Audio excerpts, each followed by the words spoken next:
আলুটা ভাজা হয়ে গেছে, যে লাল লাল হয়ে গেছে, আর ভাজবো না, তুলে নেবো। এবার এই তেলে দিই তেজপাতা, গোটা গরম মশলা, পেঁয়াজ,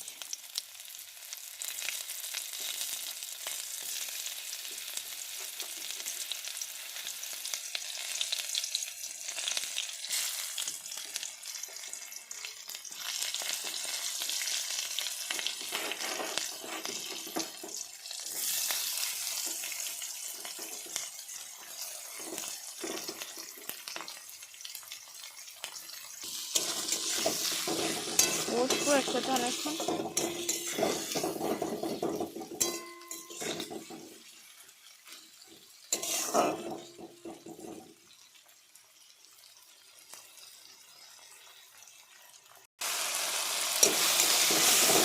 জিনিসটা কষা হচ্ছে, এবার মশলাটা দেবো। পেঁয়াজগুলো হয়ে গিয়েছে, টমেটোগুলো হয়ে গিয়েছে,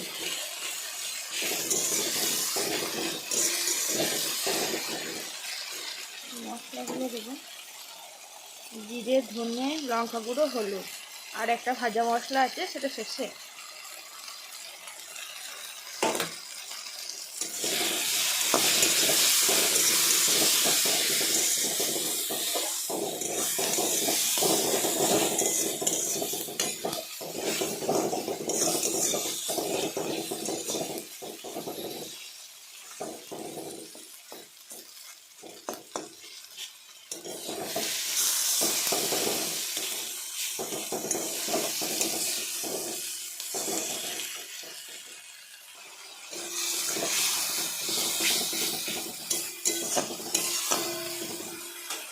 মিনিট থাকুক, মশলাটা কষা হোক।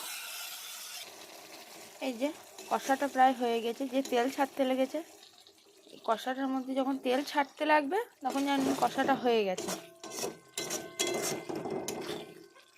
এই যে তেলটা ছেড়ে আসছে, গায়ে লাগছে না, এইটাকে মাংসটা কষা হয়েছে এতক্ষণে বুঝবে। এবার এর মধ্যে মাংসটা দিয়ে দেবো।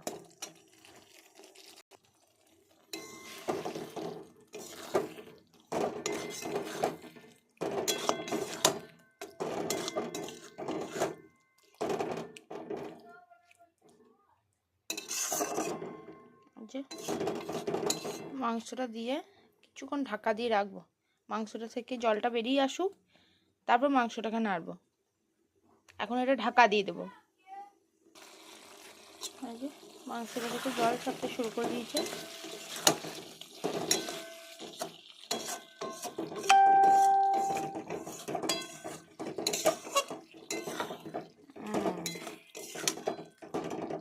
এই যে এবার সস দেবো।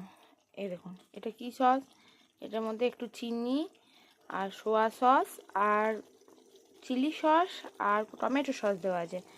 তিনটে একসাথে দিয়ে চিনিটা দিয়ে রাখলে এর টেস্ট একটু অন্যরকম হবে। দিয়ে দেখবেন, ভালো লাগবে।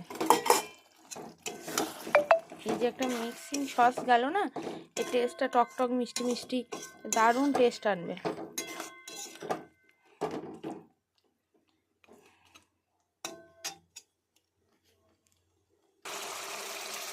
কালারটা অনেক সুন্দর এসেছে।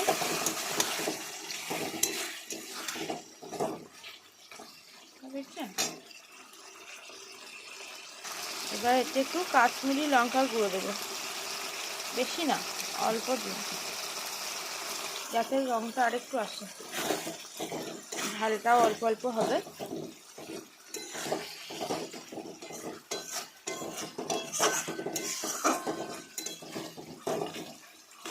এখানে কোনো জল অ্যাড হয়নি, দয়া করে কেউ জল দেবেন না, এখন জল এখন দেরি আছে।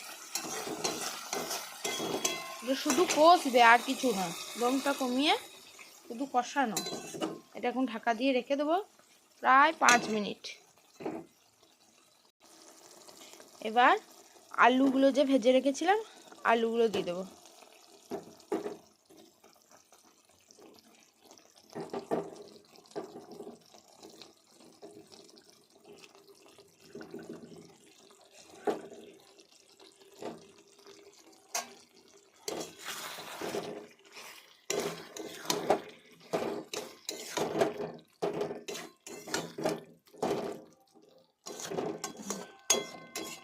এবার আলুটার সঙ্গে কিছুক্ষণ হতে দেবো, কিছুক্ষণ কষবে এটা, তারপর আবার এই যে আলুগুলো খাবার থেকে হালকা হালকা তেল চাপতে শুরু করেছে, এই যে ধরা ধরা।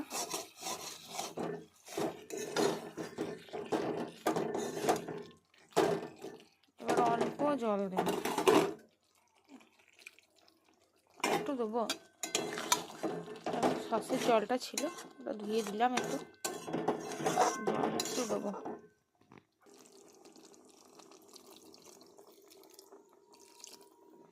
বেশি জল দেবো না।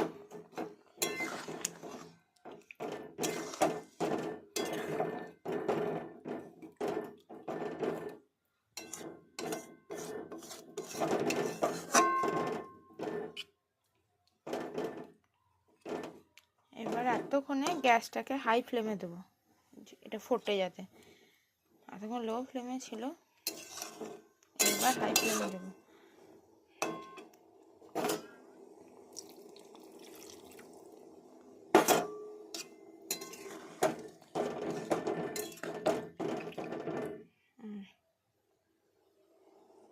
এবার নুন অ্যাড করব,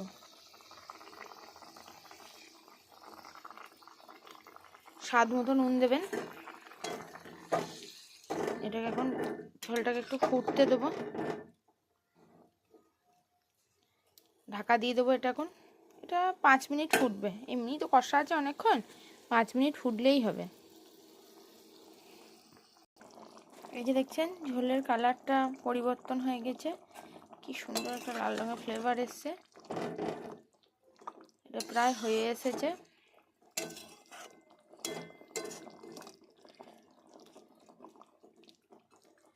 হ্যাঁ হয়ে গেছে। যদি কেউ রুটি দিয়ে খায় তাহলে আমি জল দেবার আগে যে পজিশনটা ছিল সেই রকম রেখে দেবেন, তাতে আর জল দেবেন না, তাহলে ওইভাবেই একটু 5 মিনিট ফুটলেই হয়ে যাবে। আর এটা আমাদের ভাত দিয়ে হবে, সেই জন্যে একটু ঝোল করতে হলো। আমি তো এখানে নতুন, তো এগুলো আমি নতুন করছি। যদি কিছু কথা বুঝতে না পারেন বা কিছু আমি বোঝাতে না পারি তাহলে কিছু মনে করবেন না, ক্ষমা করে দেবেন। আর যদি ভালো থাকে, ভালো লাগে আমার এই আইডিয়াগুলো, কুকিং আইডিয়া, আমার ভিডিওগুলো, অবশ্যই পাশে থাকবেন, সঙ্গে থাকবেন। Thank you. শুভরাত্রি, গুড নাইট।